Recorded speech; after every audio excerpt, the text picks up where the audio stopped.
चलिए अब शुरू करेंगे एक्सटर्नल लायबिलिटी, ये क्या होती है। तो इंटरनल लायबिलिटी हमारी क्लियर हो चुकी है, हम जो भी ट्रांजैक्शन करते हैं बिजनेस के पॉइंट ऑफ व्यू से करते हैं। तो बिजनेस क्या कह रहा है भाई, वो पैसा जो मुझे अपने ऑनर को देना है, वो पैसा जो मैंने अपने ऑनर से ले रखा है, उस पैसे को आप इंटरनल लायबिलिटी कहते हैं। इंटरनल लायबिलिटी के अलावा बाकी दिमाग में जो भी आपके लायबिलिटी आ जाए कि भाई मुझे अपने एम्प्लॉय को कितना पैसा देना है, मुझे बैंक वाले का कितना पैसा देना है, बाकी सारी लायबिलिटी ऑनर के अलावा बाकी सारी की सारी लायबिलिटी एक्सटर्नल लायबिलिटी है। तो एक्सटर्नल लायबिलिटी क्या है, amount payable to other than owner, वो पैसा जो ऑनर के अलावा किसी और को देना हो वो पैसा एक्सटर्नल लायबिलिटी है। अब बच्चों एक्सटर्नल लायबिलिटी भी दो तरह की होती है, पहली नॉन करंट लायबिलिटी और दूसरी current liability. Non current liability को आप एक नाम और दे सकते हैं। नॉन करंट लायबिलिटी क्या होता है, इसको हम लॉन्ग टर्म लायबिलिटी भी कह सकते हैं।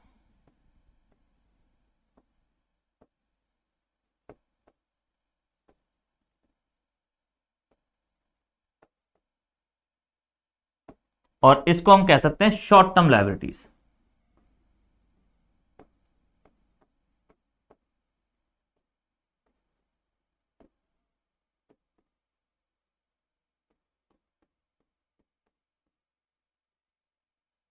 तो ये क्या होता है, नॉन करंट लायबिलिटी क्या है और करंट लायबिलिटी क्या है।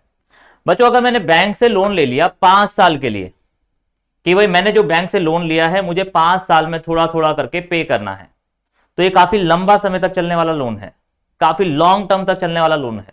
तो ऐसे लोन को, ऐसी लायबिलिटी को मैं लॉन्ग टर्म लायबिलिटी या नॉन करंट लायबिलिटी कहूंगा। लेकिन अगर यही लोन मैंने 1 साल के अंदर वापस कर देना है, मैंने बैंक से लोन लिया कि सर मैं 6 महीने के अंदर आपका पैसा वापस कर दूंगा, तो ऐसी लायबिलिटी को आप शॉर्ट टर्म लायबिलिटी कहेंगे। तो क्या कहते हैं long term liability, payable after a period of more than a year. ये पैसा अगर मुझे देना है 1 साल के बाद, ऐसा कोई भी पैसा, ऐसा कोई भी अमाउंट जो मुझे रीपे करना है after a period of 12 month, तो ऐसी लायबिलिटी को लॉन्ग टर्म लायबिलिटी कहते हैं। और अगर अमाउंट पेबल है with in a year, with in a 12 month, मैंने अगर आपसे पैसा लिया और मैं आपको वादा कर रहा हूं कि भाई मैं आपको 12 महीने के अंदर अंदर आपका पैसा आपको वापस कर दूंगा, तो मेरे ऊपर लायबिलिटी आ गई। लेकिन ये लायबिलिटी करंट लायबिलिटी होगी, payable with in a 12 month from the end of accounting period. अगर मैं आपको वादा कर रहा हूं कि 12 महीने के अंदर अंदर मैं आपका पैसा आपको वापस कर दूंगा, तो मेरे ऊपर जो लायबिलिटी है वो करंट लायबिलिटी है। लेकिन अगर मैंने आपसे कहा कि आपका ये जो पैसा है मैं आपको 2 साल बाद दूंगा, 3 साल बाद दूंगा, 1 साल के बाद दूंगा, तो ऐसी लायबिलिटी को आप नॉन करंट लायबिलिटी कहेंगे। अब कुछ एग्जांपल, नॉन करंट लायबिलिटी में क्या क्या आता है, करंट लायबिलिटी में क्या क्या आता है, उसके ऊपर बात करते हैं। तो चलिए एक बार एक्सटर्नल लायबिलिटी की डेफिनेशन देखते हैं। External liability arise because of credit transaction. External liability आती है क्रेडिट ट्रांजैक्शन की वजह से। बच्चों ट्रांजैक्शन का मतलब क्या है,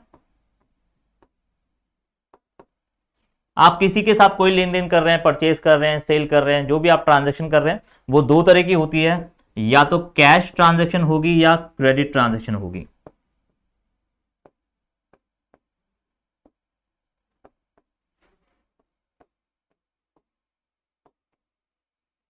कैश ट्रांजैक्शन का क्या मतलब है, मैंने आपसे सामान परचेज करा आज और आज ही सेम पॉइंट ऑफ टाइम पर मैं आपको पे कर दूं, तो ऐसी ट्रांजैक्शन को बोलेंगे क्रेडिट कैश ट्रांजैक्शन।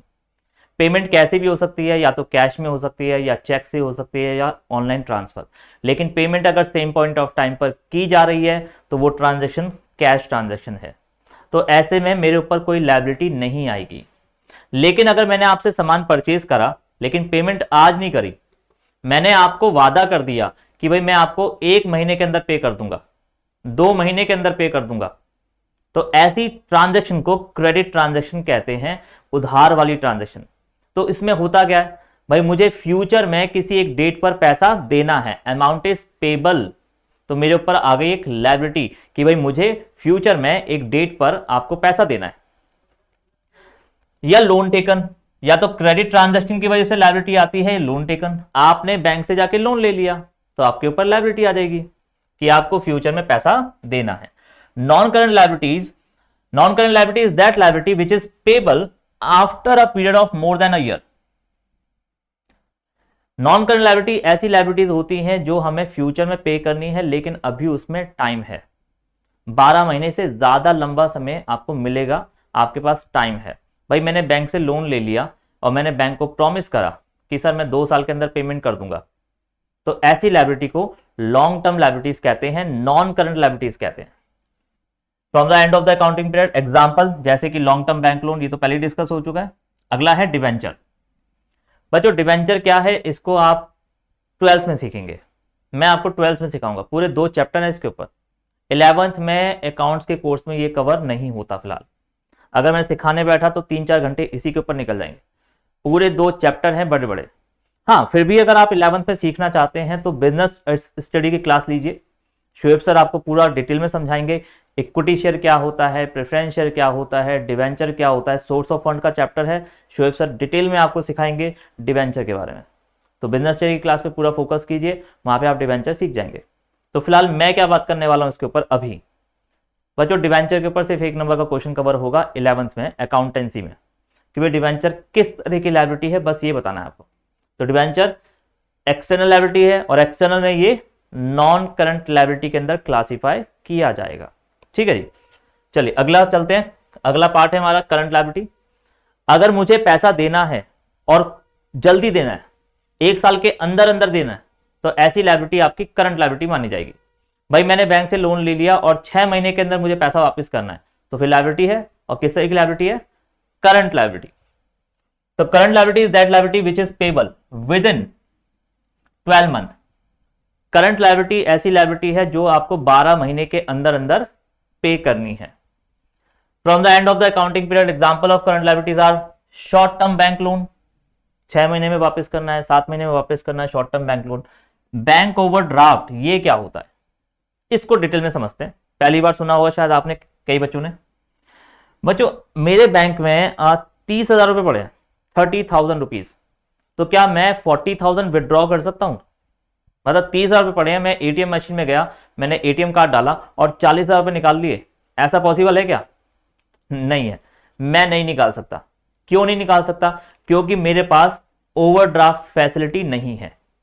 अगर होती, अगर मैंने बैंक से ओवरड्राफ्ट फैसिलिटी ले रखी होती तो हां शायद मैं निकाल लेता। तो ओवरड्राफ्ट फैसिलिटी में होता क्या है, ओवर का मतलब ज्यादा, ड्राफ्ट का मतलब विड्रॉ। आपके बैंक में अगर पैसा नहीं है फिर भी बैंक आपको पैसा निकालने की फैसिलिटी दे रहा है, इसी फैसिलिटी को ओवरड्राफ्ट फैसिलिटी कहते हैं। मेरे बैंक में 0 बैलेंस है, मैंने 10,000 निकाल लिए, अगर मैंने बैंक से ओवरड्राफ्ट फैसिलिटी ले रखी है, मैंने बैंक से 10,000 रुपए निकाल लिए, तो क्या ये पैसा मुझे बैंक को वापस करना है, नहीं करना? बिल्कुल करना है। बैंक आपकी एक तरह से मदद कर रहा है। बैंक कह रहा है भाई इमरजेंसी के टाइम पे अचानक आपको पैसे की जरूरत पड़ जाती है, तो आपको हम पैसा विड्रॉ करने की फैसिलिटी दे रहे हैं। तो क्या मैं करोड़ों रुपए निकाल सकता हूं? अचानक मुझे 1 करोड़ की जरूरत पड़ गई, निकाल लिए? नहीं, एक लिमिट होती है, एक लिमिट तक आप पैसा विड्रॉ कर सकते हैं। आपके बैंक में पैसा नहीं है फिर भी आप एक लिमिट तक पैसा विड्रॉ कर सकते हैं। तो ये लिमिट कितनी होती है बच्चों? ये लिमिट वैरी करती है person to person, business to business. अगर रिलायंस कंपनी की बात करें तो करोड़ों की लिमिट होगी, लेकिन अगर एक छोटे मोटे बिजनेस की बात करें तो शायद उसकी लिमिट भी छोटी मोटी होगी। चलिए इसको एक एग्जांपल से समझते हैं। ओवरड्राफ्ट फैसिलिटी में आपको लेट सपोज ओवरड्राफ्ट लिमिट, मान लेते हैं हमारे जो बिजनेस है उसको ओवरड्राफ्ट लिमिट सैंक्शन हुई है 50,000 रुपए की। इसका क्या मतलब हुआ कि भाई मेरे बैंक में अगर 1 रुपया भी नहीं है, मेरे बैंक में 1 रुपया भी नहीं है, तब भी मैं 50,000 तक निकाल सकता हूं। लेकिन निकालने के बाद ये पैसा मुझे बैंक को वापस भी करना है, तो मेरे ऊपर लायबिलिटी आ जाएगी अगर मैंने बैंक से पैसे निकाले तो। बैंक का बैलेंस, मेरे बैंक का बैलेंस मान लो 10,000 रुपए पड़ा है, मेरे बैंक में इस वक्त 10,000 रुपए हैं, तो क्या मैं पैसा निकाल सकता हूं 20,000, 30,000, 40,000 अगर निकालना चाहूं तो?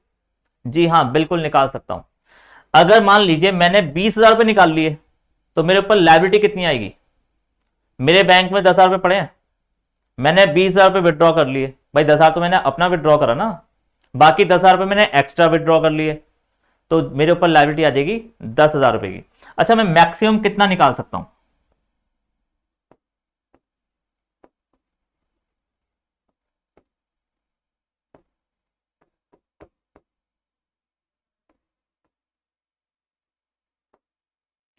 बताइए जी, मैं मैक्सिमम कितना पैसा निकाल सकता हूं अगर मेरे बैंक में 10,000 रुपए पड़े हैं और मैंने बैंक से 50,000 रुपए की ओवरड्राफ्ट लिमिट ले रखी है? सोचिए, अगर आपने सही आंसर दे दिया तो समझ लो आपको ये ओवरड्राफ्ट का समझ आ गया कॉन्सेप्ट। लिख लो एक पेज पे आंसर, फिर मैं लिखता हूं। तो 10,000 रुपए मेरे बैंक में पड़े हैं, वो तो मैं निकाल ही लूंगा, फिर मेरे बैंक में हो जाएगा जीरो बैलेंस। जैसे ही मैं ये 10,000 रुपए निकालूंगा, मेरे बैंक में कितने हो गए? अब 0 रुपए पड़े। फिर क्या मैं 50,000 और निकाल सकता हूं? बिल्कुल। तो टोटल मैं 60,000 रुपए निकाल सकता हूं। टोटल मैं 60,000 रुपीज विदड्रॉ कर सकता हूं, क्योंकि 10,000 रुपए मेरा बैंक में अपना पैसा पड़ा है, वो मैंने निकाला। फिर मेरे बैंक में हो गए जीरो बैलेंस, फिर मैंने 50,000 रुपए और निकाल लिए। ओवरड्राफ्ट लिमिट अगर 50,000 है, इसका मतलब है कि जीरो बैलेंस पर भी आपके बैंक में अगर 1 रुपया भी नहीं है, तब भी आप 50,000 तक निकाल सकते हो, लेकिन ये पैसा बैंक को फिर वापस भी करना होगा। तो amount is payable to the bank, तो आपके ऊपर लायबिलिटी है ये। अगर आपने बैंक से ज्यादा पैसा निकाला तो ये आपके ऊपर लायबिलिटी क्रिएट करेगा। ट्रेड पेबल, अब ये क्या होता है? ट्रेड पेबल मतलब बच्चों, अगर मैंने किसी से क्रेडिट में कोई सामान परचेज किया, अगर मैंने किसी से उधार कोई सामान परचेज किया, तो मुझे फ्यूचर में पेमेंट तो करनी होगी। तो वो पेबल, वो अमाउंट जो मुझे पे करना है, पेबल से मतलब पे करना है। क्यों करना है? क्योंकि मैंने ट्रेडिंग करी है। ट्रेडिंग मतलब परचेज किया है। परचेज करने की वजह से आपके ऊपर जो लायबिलिटी आती है, उस लायबिलिटी को ट्रेड पेबल कहते हैं। परचेज करने की वजह से, किस तरह का परचेज? उधार, सामान उधार परचेज करने की वजह से आपके ऊपर जो लायबिलिटी आती है, उस लायबिलिटी को ट्रेड पेबल कहते हैं। अब इस लायबिलिटी में दो तरह की लायबिलिटी और कवर होती है, क्रेडिटर और बिल्स पेबल। तो क्रेडिटर और बिल्स पेबल भी ट्रेड पेबल का ही एक पार्ट है। आउटस्टैंडिंग एक्सपेंस और इनकम रिसीव इन एडवांस, अब ये क्या है बच्चों? इसको मैं डिटेल में आपको समझाऊंगा जब आपके इनकम और एक्सपेंस के कॉन्सेप्ट कंप्लीट हो जाएंगे। तो इसके लिए अभी आपको थोड़ा सा वेट करना पड़ेगा। हम वापस आएंगे इस नोट पर, इस नोट पर हम वापस आएंगे, लेकिन कब? जब आपके इनकम और एक्सपेंस के जो आगे के कुछ नोट्स हैं वो कंप्लीट होंगे, तब वापस आएंगे। तो इसके लिए अभी आप थोड़ा सा वेट कीजिए। तो लायबिलिटी क्या होती है, एक बार वापस कंप्लीट करते हैं अपने टॉपिक को। लायबिलिटी क्या होती है? वो पैसा जो मुझे फ्यूचर में किसी को पे करना है, उस अमाउंट को मैं लायबिलिटी कहूंगा। Liability is amount payable to someone in future. Liability दो तरह की है, इंटरनल और एक्सटर्नल।